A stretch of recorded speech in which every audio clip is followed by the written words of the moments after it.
I am Dr. Brenda Gaydosh, Professor of History at Westchester University, and today we are talking with Andrew Malkasian, who earned his bachelor's degree in history at Westchester. So, hello, Andrew. How are you? Hi, Dr. Gaydosh. How are you? I'm good, thank you. Since I was one of your professors, I know that you got your BA in history, but why did you choose that major? My students ask me this from time to time, and ultimately it's one of those, I don't know, it sort of seems a bit far-fetched, but it's one of those stories where I didn't really choose it. It kind of chose me. I had a different career. And while I was pursuing that career in 2008, I remember a moment. Oh, wow. Sorry, there is an emergency alert at my school.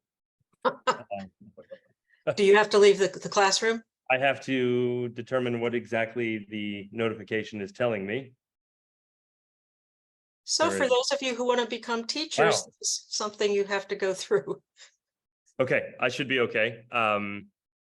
Yeah, one of the key things I tell new teachers all the time is flexibility is the name of the game. If you are not flexible and you remain too rigid, it's just not going to work, right? The best laid plans are always overthrown by a fire alarm or, you know, some other unplanned occurrence. But going back to the story, being a history major chose me.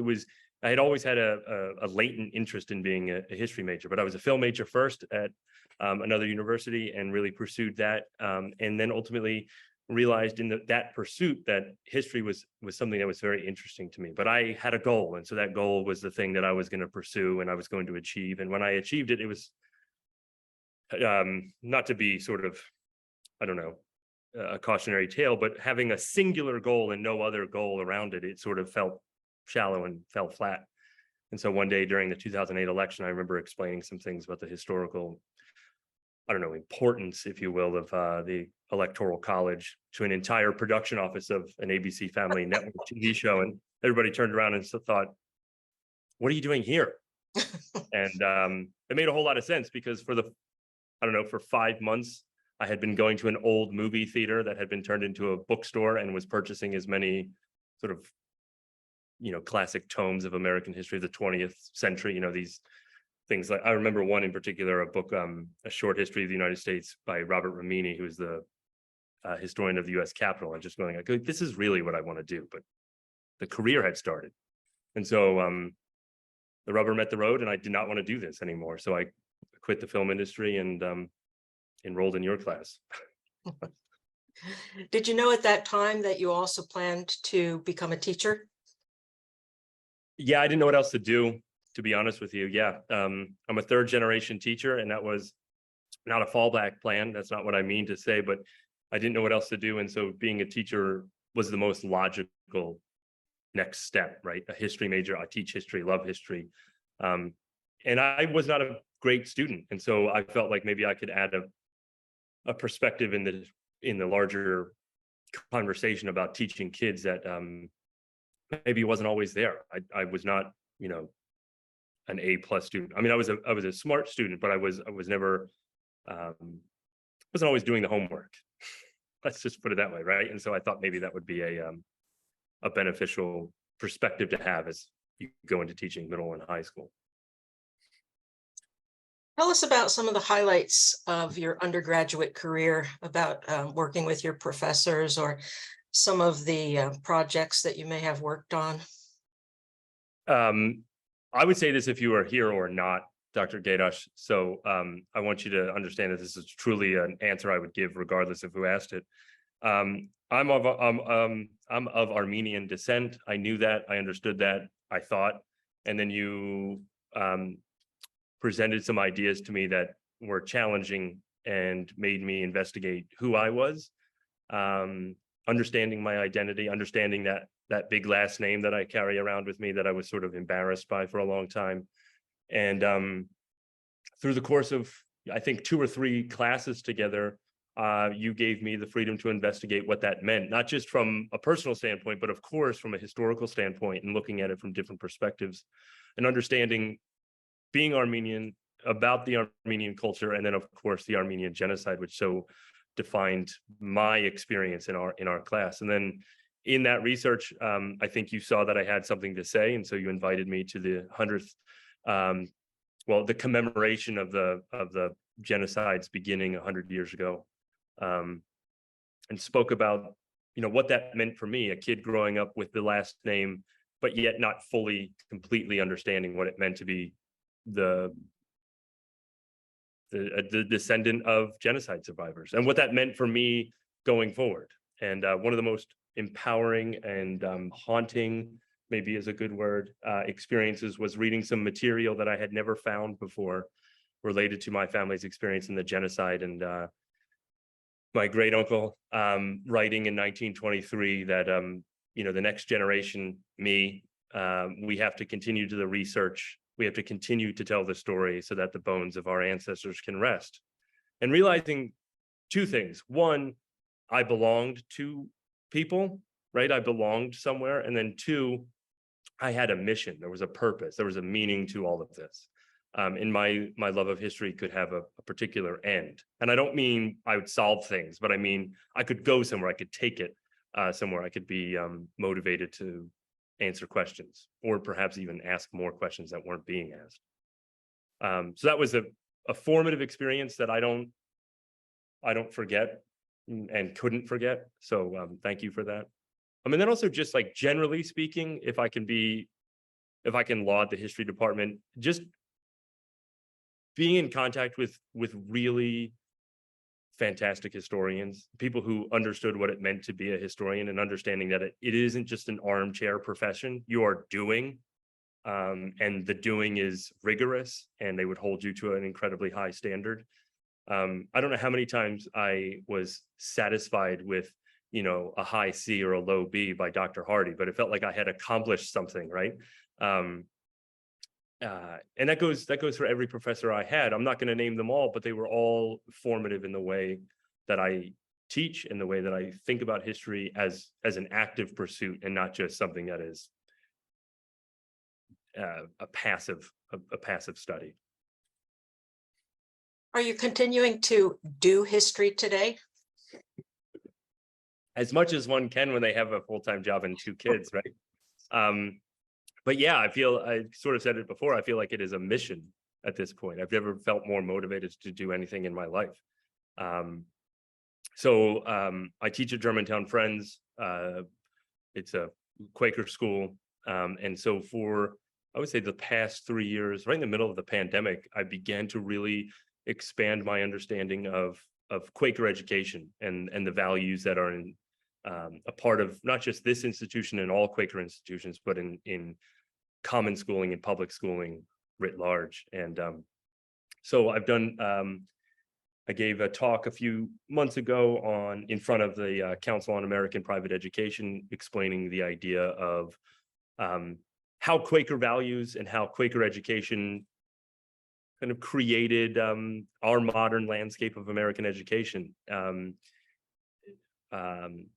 that will be my first article, which will be published in 2 weeks, I think. I think it's the middle of October. It'll be published in an academic journal. And then I'm ostensibly giving that same exact speech again to the heads of Quaker schools in 25 days. So just a bit of a different approach, talking about what our legacy is as a Quaker education community. And that's been on the periphery of something that I've been doing for a long time. I taught for years at Kennett Consolidated School District in Chester County, and it captured my heart in a bunch of different ways. But one of them was they kept all of their records, their school board meeting notes from 1876 forward. And so, being curious and I don't know, finding open doors, walked in and opened books and didn't leave. And so I was tasked by the superintendent there, Dr. Blakey, to write their history. And that has been a 2 years. I've been working on it 2 full years now, and it's not done yet. And it seems to be one of those projects that grows and grows and grows. And but it feels like a story that's worth telling. The idea of a community coming together to create what was then the largest consolidated school district in the history of the United States. That's a story that I think we need to hear. So, I mean, yeah, history is a slow going endeavor though. But working and researching is, it's incredibly motivating. I can't tell my students to be active historians and stand up here and not practice what I preach, so to speak. So, yeah. So you just said what you talk to your own students. If there are current Westchester University history BA students and maybe with teacher certification, what kind of advice would you give them while they're currently still in school? There's this, I also love education theory, and I love sort of the conversation involved around what are the best practices to employ? What is the best way to engage? What is the best way to break down a topic into component parts, lesson plans, unit plans? And so it's I think you want to be able to foster your love of your own topic. I love history. I love it so much.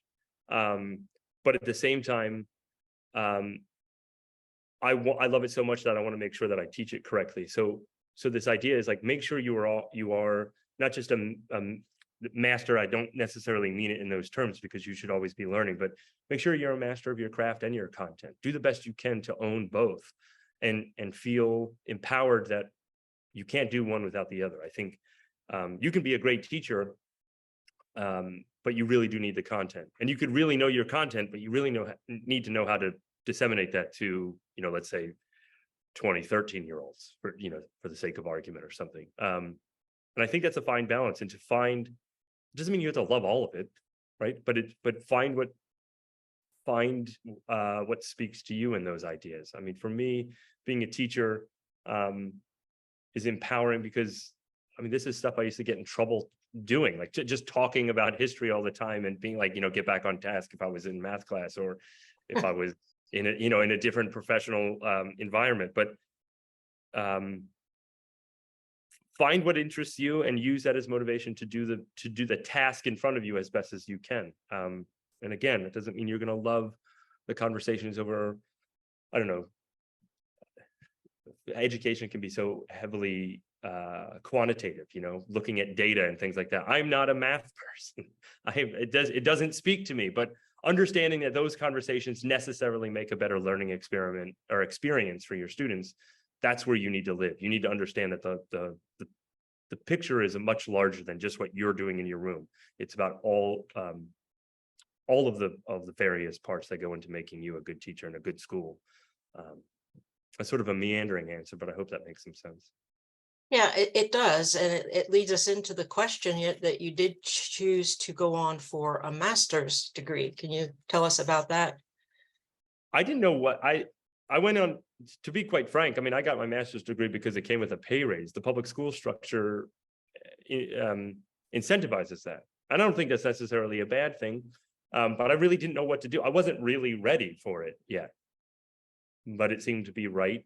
And it seemed to be a necessary component of getting my certification, my level 2 certification in the public school world. And so I went there and I dabbled in history back in the Westchester University history department. And it's not that anything went wrong. It's just that it didn't speak to me the same way. I wanted a tool, if you will, for the classroom. And so just poking around, I didn't know what I was going to do, right? And I wanted it to be something that was perhaps challenging, and also providing a few more tools in the toolbox, to use sort of an overused phrase or analogy. But I looked in the education department. I found transformative ed and social change, and that really spoke to me, because I had a student ask once, "What is it that we are doing here in the class?" I'm like, well, I'm teaching about the Mexican-American War today. She's like, no. What are we actually doing here? And like, what is the point of 6, 7, 8 classes, 45 minutes a day, and do that on repeat for 180 days? And I could come up with some answer, but I kind of wanted to investigate that. And so that program really spoke to where I was at that moment in time, and gave me a bit more clarity in the mission in the classroom. And so that was a really powerful moment, and also a really fruitful experience, even though I sort of was writing my thesis right in the middle of when COVID hit. But it was really good. We did a great, I think as a collective unit, there was only a handful of us that were at that thesis writing point, but we got together and were able to still support each other, and the professors did a wonderful job. I mean, at that point we were all sort of just trying to figure it out, right, in March and April and May of 2020. So that's one struggle that we all faced in these last few years. Can you tell us about any other struggles that you faced in changing from film to history and education, or getting a job, or has everything been just clear sailing for you? Yeah, I mean, I think any journey that's that you travel on and has a worthwhile and has a tremendous amount of doubt along the way. I mean, if you don't mind me saying, what it's like to change careers, and it's challenging. Just by its very nature, it's a challenge. Your identity is wrapped up in your previous career, and it's suddenly changing. And what does that mean? I mean, I can't think of any. I mean, there's day-to-day challenges, right? I mean, there's 1,000 things that I could list, but doubt is a challenge that I don't think is ever fully fleshed out. You just don't know if what you're doing is the right thing. And sometimes you just have to have a level of self-confidence that may feel unjustified at points, but you just feel like it's right. You just feel like you're going in the right direction, and that's what matters the most. So challenges, yeah, lots. Self-doubts all the time, but it felt right. It felt right. It was what I was supposed to do. And the challenge, I guess I would say this: the challenges never felt insurmountable. They felt like maybe they were sort of depressing, or they were they sort of shook your spirit a little bit, but that was in the moment. They never felt like they were going to be something that would crush you, would make you stop. And they were all worth it, right? All the challenges were certainly well worth it. So what do you like the most about teaching? Hanging out with kids. I think it's a weird response, but I think it's the truthful response. To see a kid get something, to see a kid engage with material that they're not inclined to immediately like or enjoy, I don't know, is a reward that I don't think comes along in a lot of other professions. I'm not trying to disparage any other profession, but I mean, I think there's something really, when the light bulb comes on, when they sort of really, when the material clicks, there's something, I don't know, powerful there, and important. And the idea that I get to foster kids' love of learning, or try to help, I'm not going to give myself that much credit, but you try to shepherd them towards an understanding that learning is not only a lifelong endeavor, but fun. I mean, I'm happy to leave my house. I'm happy to sort of be away from my family for 8-10 hours a day to ensure that that's something that's happening in the world. That seems like a worthwhile endeavor. You've been away from Westchester University as a student for a few years from your graduate degree, and a little bit more for your BA degree. What experiences come back to you now and again in your mind from your career at Westchester University? I might have mentioned this or said it directly earlier, but I mean, the history faculty did not let me sort of slack. I mean, I remember very vividly a moment when Dr. Fournier emailed me and said, "Hey, you forgot to turn in this assignment."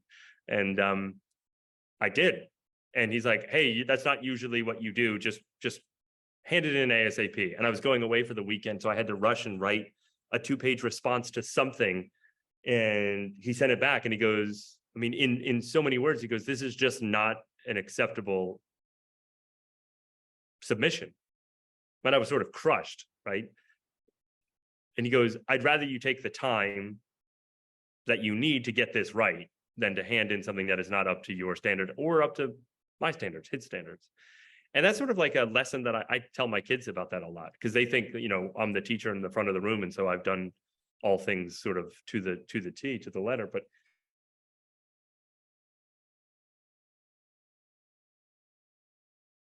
Oh, we seem like we've frozen.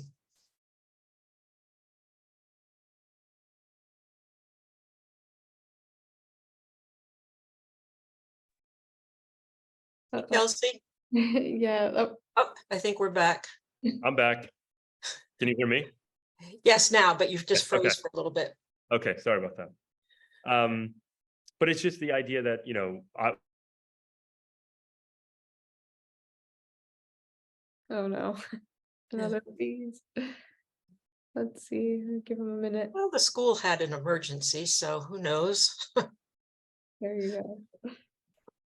Okay, you're back, Andrew? I'm back. That was very weird. I didn't lose anything in terms of my Wi-Fi or anything, but Yeah, we just had you freeze a couple times. okay. So, go ahead. I just the high standard that everybody, you know, held you to. And I don't mean that as like it wasn't daunting, it wasn't arduous. I mean, it was arduous, don't get me wrong, but it wasn't anything that was unnecessary, I guess. I can't think of a right way of putting it, but I think you know what I mean. Yeah. Do you think about some of those professors when you're grading your own pupils? Because I remember a situation where a professor told me, you know, explaining her grade for me and saying, you're going to have to do this yourself. So have you gone through those situations? Yeah, I think so.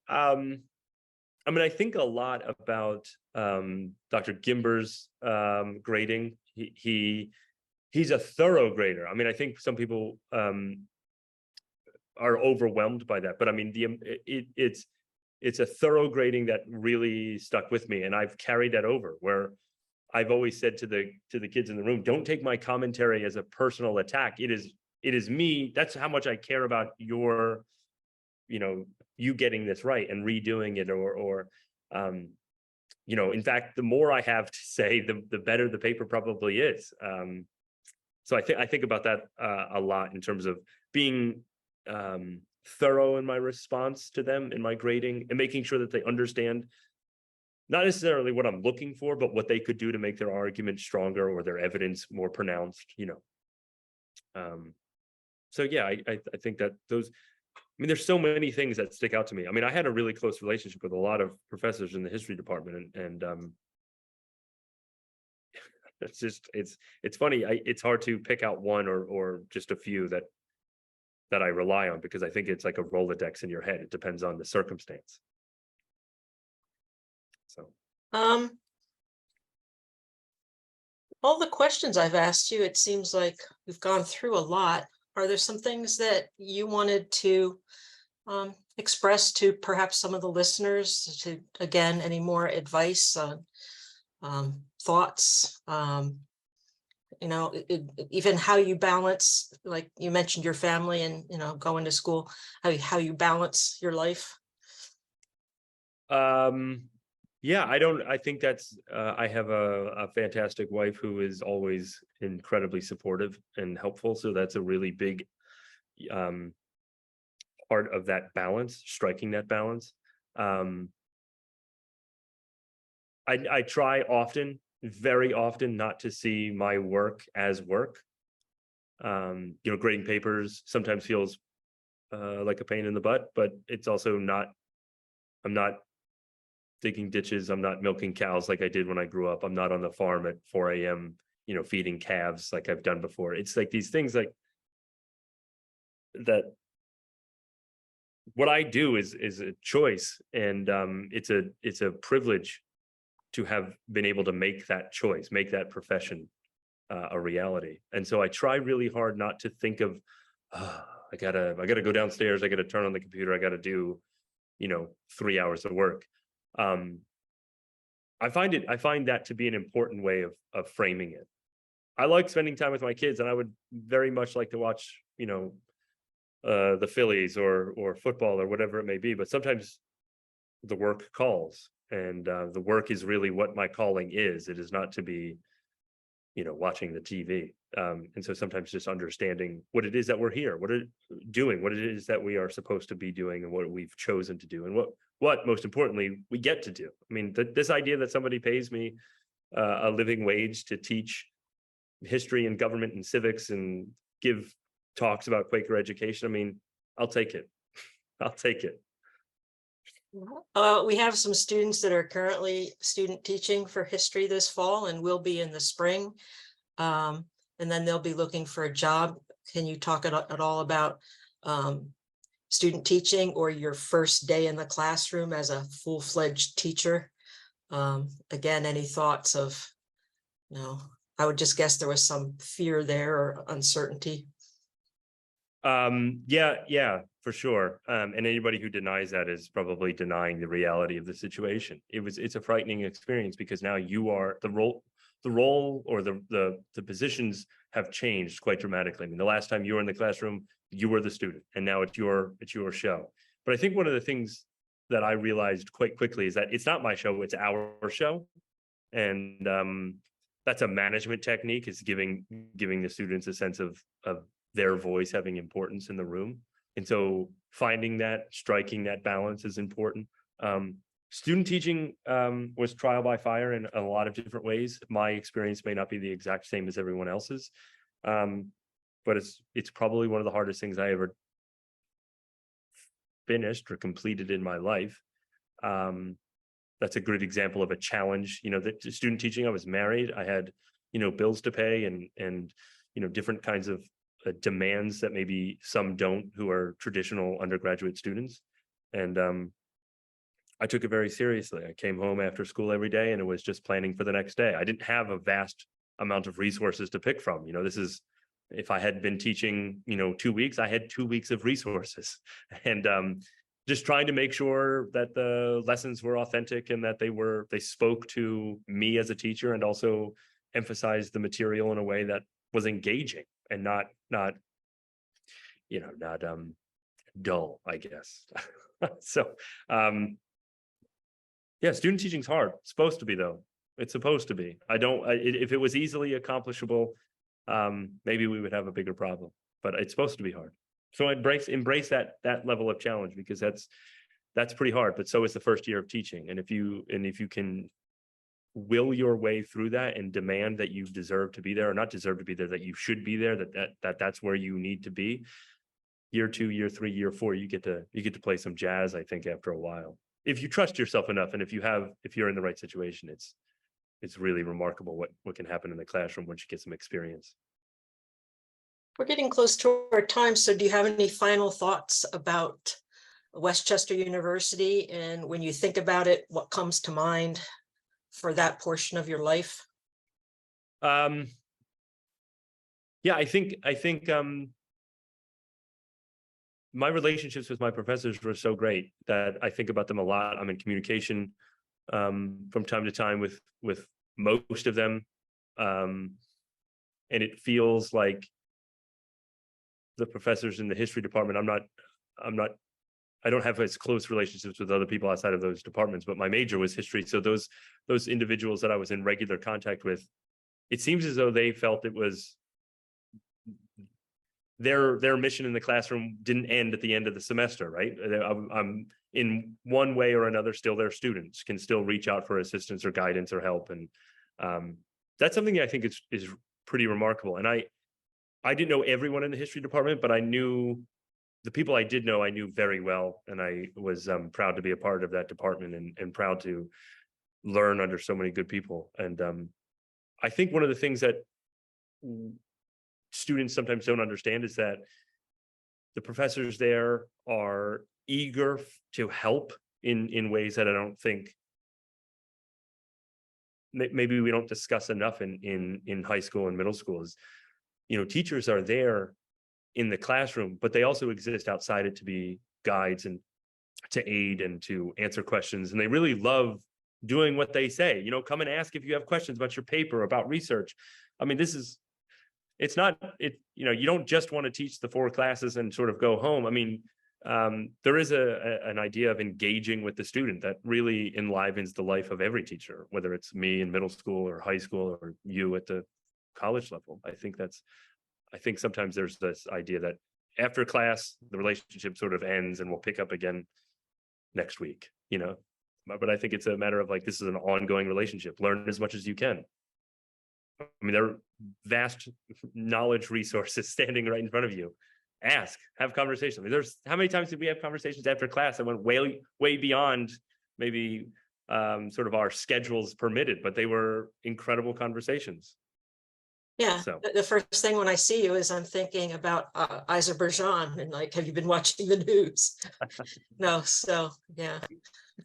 So, yeah. Well, Andrew, thank you very much for this interview. I'm guessing that, Kelsey, we will end it here.